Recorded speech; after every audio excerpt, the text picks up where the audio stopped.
Hey there, Tamara Zoner here, welcoming you to another episode of Spirit Cafe. If you're enjoying this podcast and feel a perking up of your soul each time you listen, would you please take a moment to like, rate, and review and subscribe to the podcast wherever you're watching or listening to it from? I would appreciate it so much. You help me grow as I hopefully help you grow. Today on the podcast, we are welcoming Tracy Coenen. This is slightly different than our usual episodes. Tracy doesn't have so much of a major challenge that she's overcome to share with us, but Tracy's a forensic accountant, and she actually specializes in fraud investigations for those people during the process of divorce. And frankly, I find this fascinating.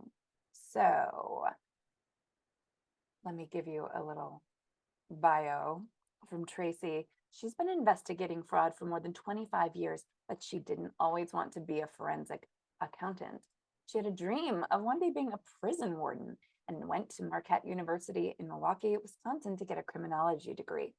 A class on financial crime investigations reminded her how much she loved numbers. Actually, how much she loved Encyclopedia Brown books. Remember those? And she continued her criminology degree, but added accounting and economics so she could sit for the CPA exam. And here she is, finding money in cases of corporate fraud, high net worth divorce, and other financial shenanigans. I just took a peek at her Instagram account and it is on fire and just so interesting. Gosh, I think if you like true crime things, then you might want to follow Tracy too. Very intriguing. Let's dig in and find out what she has to share with us on Spirit Cafe today. Welcome, Tracy. Hi, I'm Tamara Zoner. Welcome to Spirit Cafe. Come in, sit down, and grab a cup of love. Hello, Tracy. Welcome to Spirit Cafe. How are you today? I'm fabulous. How are you? I'm great. I'm super excited to talk to you and kind of dig into what you do. But before we do that, I would love for you to tell us a little bit about yourself and how the heck you got into forensic accounting. And maybe because money is such a heavy topic for so many of us, like how were you raised around money and what were your beliefs? And I'll tell you why I asked that question, because one day, 9 years ago this week, in fact, in a training, I was asked to write for 1 full minute every word that I associated with money, and they were all negative. Oh, wow. They were all negative. And then they asked, so do you have money or don't you? And look at the relationship you have with money. Here's Yeah. one, right? So Yeah. tell us a little bit about you and how you got to be where you are. Well, I suspect I might be the first and only forensic accountant who has come on your show. Definitely. Well, I tell people that I find money. So I do fraud investigations, and a lot of that is in the corporate realm, looking for money that has been stolen by executives or just money shenanigans with the corporate books and things like that. So I spend a lot of time doing a lot of detailed work, tracing money, trying to figure out where it went, how it was recorded in the accounting records and things like that. And a good bit of the work that I do as a forensic accountant is also in the divorce realm. So I am working with people who are typically wealthy, who are getting divorced, who have concerns about what has happened to the money, concerns that there might be hidden money, that there might be hidden sources of money, that when child support and spousal support are calculated, that these things be calculated based on a complete picture of what has been going on with the finances. So that's what I do. And how I got here is I went to college to get a criminology degree with the goal of becoming a prison warden. And my sophomore year in that program, I had the opportunity to take a class called Financial Crime Investigation. And it sounded interesting. I took it and I kind of fell in love. The career path was I needed to probably become an accountant. So I started taking accounting courses. And that really just set me on the trajectory of becoming what I am today. I've been working as a forensic accountant for 25 years. I've been self-employed for 23 of those years. Oh, okay. Nice. That's a long time. It sure is. And so when you think about growing up and your relationship with money and what you learned about money from your family, what was that like for you? I was taught to be very responsible with money. We saved. I got an allowance and I was taught to save it. And you very carefully choose what you want to spend that allowance on and things like that. So I come from a lower class background. My dad worked in a factory. My mom stayed home with the kids, and we were budgeted very tightly. But I grew up when the interest rate on my parents' home mortgage was something like 18%. So their big goal was to pay off the house early to, mitigate that interest. So they were, as often as possible, making double mortgage payments, which, given what I know now about our financial status, that was pretty remarkable that they were able to accomplish that. And they paid off the house in something like 14 years. Wow. Yeah. So, so I was brought up with a very conservative view of money, and very much that you save and you plan and you budget and you don't borrow money. That the only thing my parents ever borrowed money for was to buy a house. They never borrowed money to buy a car. They always saved and then bought a car. They never used credit cards until much later in my life, when it became okay to have credit cards, but they always paid off the balance every month. I don't think my parents ever in their lives paid a dime of interest on credit cards. Nice. So you were raised very affirmatively around money. Smart decisions, confident decisions, careful decisions. And it doesn't sound like you had any messaging around money, like it's bad or the root of all evil or anything like that, but that it was actually a tool. Is that right? Correct. Okay. Correct. But the messaging was, you always must be very careful with money. And where I see that playing out today is I do very well in my career, and I have saved a good bit of money over the years. I have a house and all those things. But I always feel like no matter how much money I have this little fear that I will never have enough, or that it'll all go away. So I do, carry that cautious attitude, probably to a degree that I don't need to carry it. Yeah, I find it very interesting because, as I mentioned, I was raised differently around money. It was always like there's already not enough. We'll never have enough. We're poor. You know, and yet, as my parents progressed in their own careers, we were fine. We were not actually poor, but that was the messaging. Like there's not enough, Wow. there's never enough. And they didn't really teach us how to handle money. They didn't teach us about it. And there was also a lot of Catholic guilt thrown in there, or rich people are bad. And I had so much to overcome to improve my relationship with money. And then my partner, he was raised more like you. Like, yes, we have this. This is how you're smart about it. This is where you save, and then you can have some fun. And so he's super smart about it, and also has this mentality of like, I have to be really careful with money. And that's why he has some, right? That's why we have a beautiful home now. And because he's always been super careful and mindful and smart around money. So it's very, very interesting. I just think whoever's watching this right now, be mindful about how you parent around money, and then maybe if you need to, reparent yourself as Right. I had to do. And so then you're in college and you find this kind of fascinating path that clearly, like, I can see you like analytical things, and you like the pieces to click into place, and you like to look for trails, and so you got into this. And when you graduated, where did you start? I started at one of the very, very large accounting firms, Arthur Anderson, and I worked there for about 18 months as an auditor, getting sort of that baseline of experience regarding how accounting works in the real world.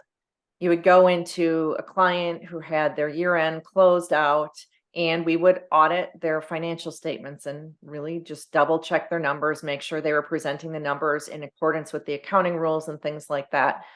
So it really gave me that base of knowledge to take what I learned in the textbooks and apply it in the real world. And I'm really grateful for that base of knowledge, and then going into forensic accounting after that 18-month period, I went to a smaller local forensic accounting firm for a couple of years and learned the specialty. Okay. Okay. And then what piqued your interest? How did you get into the marriage aspect and dealing with money, finances, whether divorce or being smart about it at the beginning? Well, I didn't want to work on divorce stuff when I started my firm 23 years ago because there is an emotional component to divorce that I just didn't want to deal with. Mm-hmm. I resisted for 6 or 7 years, and then I got a referral for a divorce case from a very respected colleague in the business world. And that referral I took very seriously because it came from him. I didn't feel like I could say no. Mm-hmm. And it was a really interesting divorce. And I found in working on that divorce that I was actually very good at dealing with the emotional aspects. So many times my clients are women because they are more typically in a position of less power financially in the marriage. They are still, even though we've progressed, they're still not the main breadwinner as often. They often don't have control over the money in the marriage. They're probably not the one budgeting the money, paying the bills, keeping an eye on everything. So when divorce time comes, that woman is a position where she needs to know more about what's been going on, where she might have some suspicions about what's going on with the money. She becomes my client, but there is that huge emotional component. And I found that I was pretty good at being able to talk with them and affirm the difficult feelings and fears and concerns, but then refocus to here's how I can best help you. I understand you have a lot of important concerns. The way that I can best help you now is by focusing on the money and finding out exactly what happened to it so we can then address your concerns. Yeah, I imagine you're seeing a lot of shame. Uh, Shame is huge because in so many of these cases, these women, and it can be men too. So guys, if you're listening, don't feel offended when I say women. Men, I do have clients where the man has been the stay-at-home dad, things like that. So it happens, but more often it's women, which is why that's the language I use. But they're saying to me, I'm really ashamed because I didn't keep track of the money during the marriage. My husband took care of it. And I'm telling them, don't be ashamed. This is actually how it works in most marriages. In the vast majority of marriages, one spouse handles the money. And the other spouse, because they trust their spouse, is hands off with it and says, great, you go ahead and do that. It's no different than one spouse, mows the lawn every week, right? right. And the person who's not mowing the lawn doesn't shame themselves and say, I really didn't check to see if the lawn was properly mowed or if it was short enough. I mean, we don't shame ourselves for that. Right. But we do around money. I did it. When I went through my divorce, well, when I first separated and said, I'm separating from you, like I'm not coming back. We were on a vacation, my kids and I realized, hey, people who love you are actually nice to you. I was visiting family and said, you know what, now that I'm far away from you, I'm going to take a break. I mean, long story short. And he immediately just cut me off of our bank accounts. We were living in another country, so that would complicate things for us. Wow. And I was home in the US visiting. And so I had nothing. I basically knew we didn't have that much because he drank it all away. But so I wasn't concerned that he was hiding it. But I also didn't even know account numbers or, logins. Once he cut it off, I couldn't get back in. And so that was a very scary time. And yes, I felt a lot of shame around that. Luckily, I was already in personal development and knew how to work with that and do some healing work. But so I know you have this, tell us about your 2 guidebooks, because then we'll go further in the conversation about those. Right. I have 2 guides or online handbooks. One is the divorce money guide. One is the marriage money guide. So very cleverly named, as you can see. But they are really tools to help people on the divorce side. If you are thinking about getting divorced, if you have concerns about the money, or if you just haven't been involved with the money and now you want to get involved and you don't know where to start, the divorce money guide is going to walk you through that process. It is heavily video based, but if you don't care to watch me on video, you can read the PDFs that go along with it. But I also have worksheets and checklists, a very simple 10-step process for walking someone through what does the financial piece of a divorce look like and what happens during that. What documents do you need to get together if you are going to get divorced and if you want to fully understand your financial picture? And then we focus on bank statements, credit card statements, and tax returns. How do you get those? How do you organize them once you get them? And what do you look for in them if you are not a forensic accountant like me, but you want to know exactly where our money has gone? Right. And so I would imagine you would recommend people go through this before they introduce divorce to their spouse. Well, it's interesting that your example personally speaks to something that we talk about in the very first step of the 10 steps. The first step is plan for your divorce. And one of the things that I tell people is that if you are thinking about it, or if you have an inkling that your spouse is thinking about it, before you say a peep about it, you start gathering information. And that means downloading all of your bank statements and credit card statements that you have access to. If you have documents like tax returns in a filing cabinet at home, take those, get copies of them, put copies in a safe place, secure all that information, because what happened to you is exactly what happens to a lot of people. There is a statement made that we need to separate or we need to divorce, and all of a sudden your name is off the bank account and you can't ever access it again. Now, getting these documents doesn't do a whole lot for you financially in terms of, okay, you don't have access to any money either, but at least you have the information. Yeah. And, I always say regarding any topic, awareness is key. So at least you know what you're dealing with. And then with the, it's smart that you made the money guide for marriage, because how can we go into relationship more intelligently and proactively around money if people are thinking about getting married, or even already married and just deciding that you're going to be more conscious about your money? What's that guidebook look like, and what's the process there? Well, you're exactly right. I was developing the divorce money guide last year, and that was great for helping people figure out what's been going on with the money. But I started thinking about it, and I was contemplating the fact that, a lot of problems regarding money in marriage could be prevented if we set ourselves up for success at the beginning. So in steps, the marriage money guide, I talk in that same concept, videos, worksheets, things like that. I talk about how you could manage your money in a marriage. We could put all our money together. We could keep all our money separate. We could do something in between. We're combining some of it. But then how do you keep an eye on your money? No matter which of those ways that you select, how do you stay on top of that? Do you need a prenup, and what kinds of things do you need to think about with that? How do you put together a budget for your new household once you're getting married? How do you have those money conversations? What are some recommendations for things to make sure you talk about and how to talk about those things? So again, 10 steps to this process. But it's been a great tool for people to be more proactive. I think that's so brilliant. I think that money is one of the hardest conversations in relationships. And I know for sure, because of the two different ways that my partner and I were raised around money, it's much easier for him. Like, there's so much that's so much easier for me to talk about. I can delve into his deepest emotions all day long and help him articulate those. But when it comes to money, he'll ask me to sit down and let's have a money conversation and see where we're at. And I'll be like, oh, I'm stressed out now. I need a glass of wine. Immediately I get tense, less so now than I used to, because I'm actively working through it. And he's so helpful in that area. And he just makes it seem a lot easier than I grew up thinking it is. Well, And one of my big recommendations is to have a weekly money check-in, like have a little weekly talk about it, whether that's even just 5 or 10 minutes. It doesn't have to be a big to-do.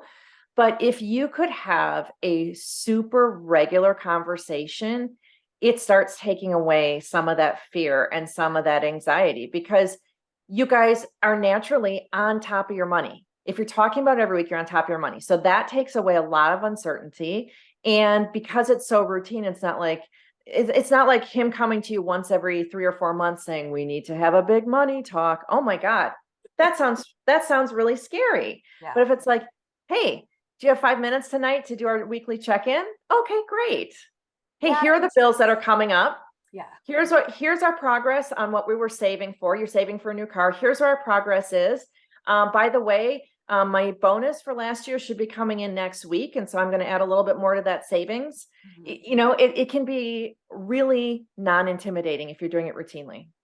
Agreed. And I think it's just another level of intimacy that if you're willing to talk about those things, then you're probably also willing to talk about the emotional aspects of your relationship, the sexual aspects of your relationship, and all of the aspects of your relationship. Doing those check-ins together makes you a more complete relationship, because if anything is left behind, then there's an imbalance, right? Yeah. So, I'm sure there are some things you can't talk about, but can you share maybe one of your most interesting or successful or inspirational stories where you were able to help someone? So this one is both interesting and inspirational, in my opinion. It is the divorce that I call the Instagram investigation. Okay. My client, the wife, and her husband split up. They were very well off. They were splitting something like $40 million. So they were both going to be okay no matter what. But they separated and he moved away and he found a girlfriend, a younger version. Right. And my client was understandably upset about that. But they were split up. He's entitled to date if he chooses to. But she felt that he was probably spending a lot of money on this girlfriend. He rented a very expensive apartment, bought the girlfriend a car or leased her a car, whatever the case may have been. But my client was really concerned about other spending on this girlfriend. And guess what? While my client is married to him, anything he spends is half hers. So there needs to be some accountability. And she kept saying to me, look at the whore's Instagram account. Look at what she's doing. She's doing all the things. She's doing all the things. And she's probably spending my money. And what was interesting was that on the credit card, the husband's credit card, we could see charges that I suspected were the girlfriend using the credit card. And so we had asked him if she had a credit card on his account in her name, and he said no. And we had asked the credit card company, is there a card in her name? And the credit card company said no. And I said, I still think that she must be using his credit card. These charges just look like something that a woman going shopping for a day would do. And all of a sudden the light bulb went on one day and I thought about this Instagram account and I was looking at it more carefully and seeing that every time she went shopping, she would take a picture of herself with her Hermes bag, tag the Hermes store, and then go on to the next store and take a picture with the bag and the store, and then go to a fancy lunch and take a selfie and tag the restaurant. And all I did was I started matching those Instagram posts with the credit card statement, line by line. Yes. It's like, once I tell you, it's not rocket science, right? It's not that complicated. So I did that analysis, and in the end, there was $400,000 that we could prove was spent on the girlfriend, and half of that belongs to my client. Wow. So that Wow. was really helpful in settling that divorce. And it helped my client because she got clarity and she was confirmed, she knew that money was being spent on the girlfriend, and it was important to her to know how much. Mhm. She knew, sometimes in these divorce cases, it's hard to get that money back. It's hard to get your half back just because divorce is difficult and complicated. Yes. But to some extent, at least just knowing what the number was really helpful. Just some closure. I think we don't always need the solution, but we need to understand what's happening. Well, that's exactly it. There are a number of divorce support groups on Facebook, for example, where people who are going through the process are talking about what's been going on with the money and having these concerns. And what I see so frequently is the reality is that a lot of these people, there is no way to get back whatever their spouse has gambled away or spent on an affair partner or wasted on some expensive hobby or whatever secret spending there may have been. But knowing what happened is really helpful to the spouse who has been victimized by this financial behavior. Right. Do you find in those kinds of relationships where a spouse is hiding money, uh, it, is there a level of manipulation and control in all aspects of the relationship? I think usually yes. The financial control or the financial abuse, if it rises to that level, is one of many problems. Hmm. Oftentimes, sometimes it's like a symptom of other problems in the marriage. But yes, there seems to be control or abuse in other areas as well. Yeah, it certainly was in mine. He had all the control of the money, even when I had access to it. It was really, so that I could buy groceries for the kids or get gas or whatnot. But every financial decision was his, and and he could spend as much as he wanted, but I had to ask, and I had Well, to and you be, probably got micromanaged when you went to the grocery store. Why was it that much this week? Things like that. yeah, That's very typical. yes. So, what's your advice to, first of all, people going into relationship about money? And then your biggest number one piece of advice for people coming out of relationships about money.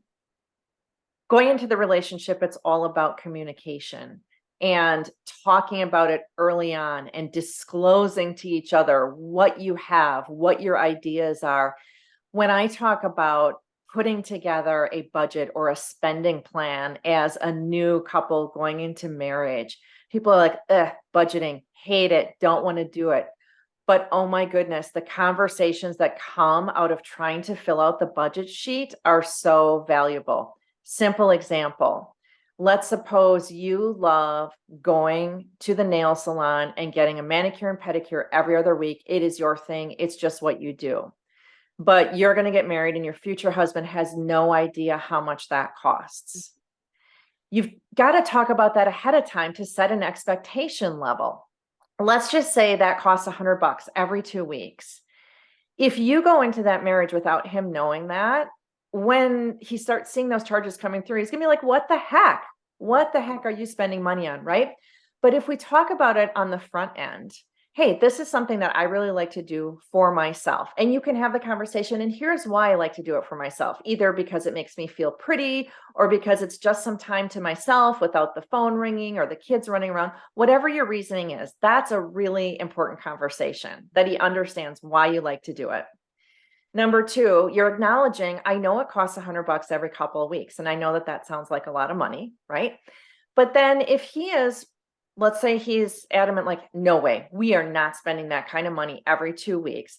Then let's talk about what can we negotiate on? What hobby does he have that is expensive? Like, oh, you like to race dirt bikes. Well, how much does that cost? And he says, well, gosh, I don't know. Well, let's dig into that. Let's dig into what your costs really have been over the last year for that and see if we can't work something out. And in the end, you might still be going to get your nails done every other week, like you always like to. Or maybe you're going to decide for the good of your family that he can be okay and you can be okay with you going once a month.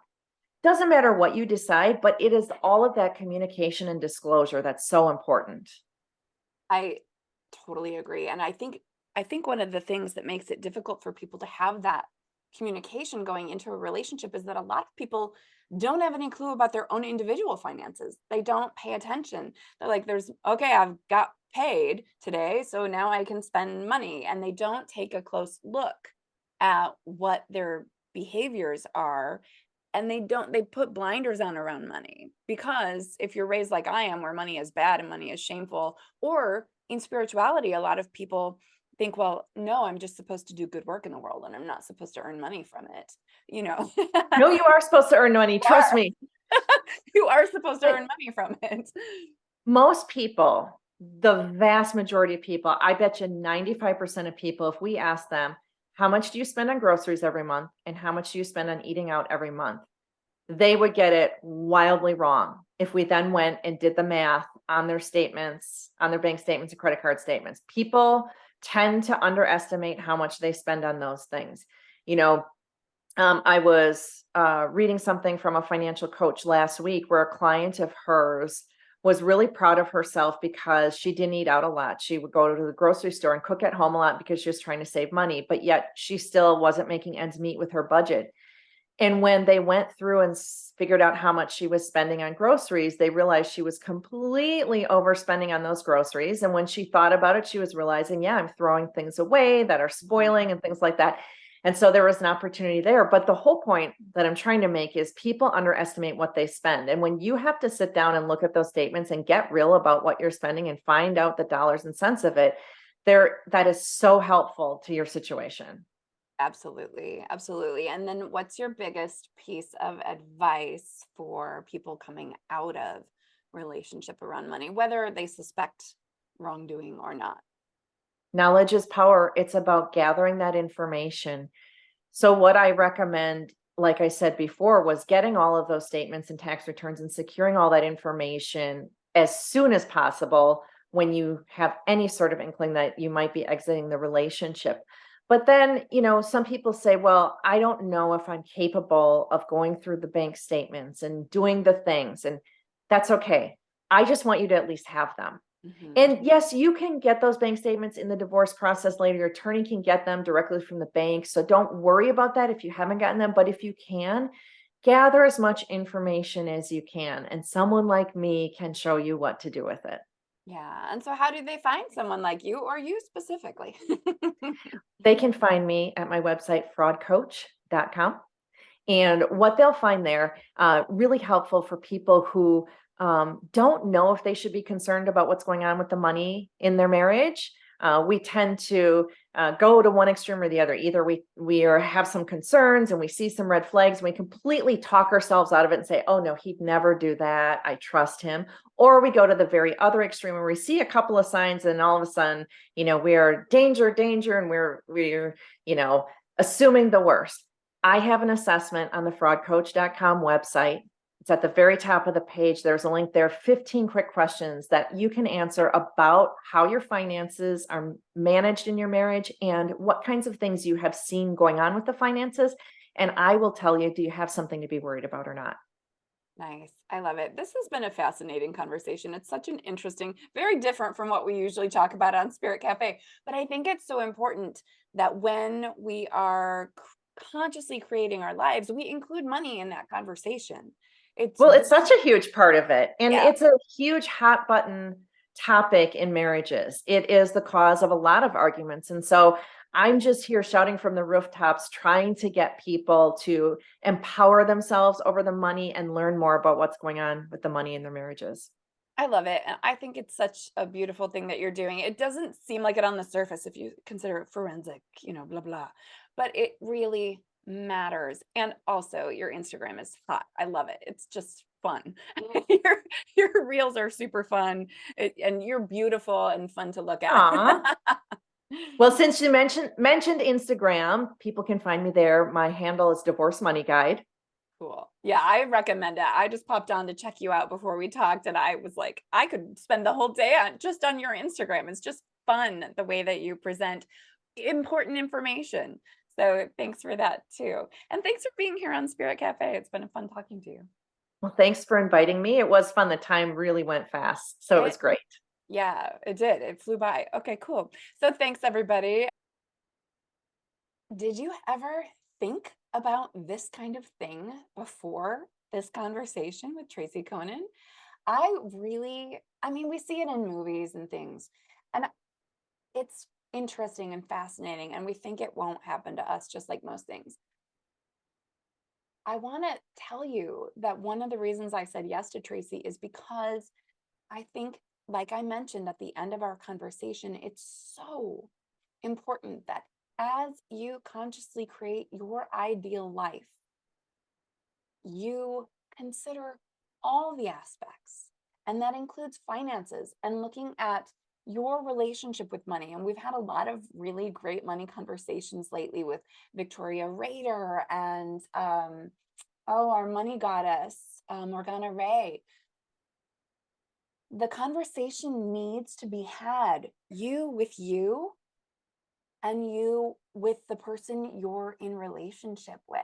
I have to say that my guy is brilliant in lovingly and respectfully drawing me into those money conversations, because I know that's a weak area for me, something that I'm working to improve. And the only way I can improve my relationship with money is by looking at it and making friends. So I hope you enjoyed this conversation. As usual, please like, subscribe, rate, review, and help me get a broader reach to more people who want to consciously create and live an aware, inspired, and intentional life. I appreciate you, and I will talk to you next week. Bye. Thank you for joining us on Spirit Cafe. Please leave all comments on our Spirit Cafe Facebook page or in the comments below our YouTube videos.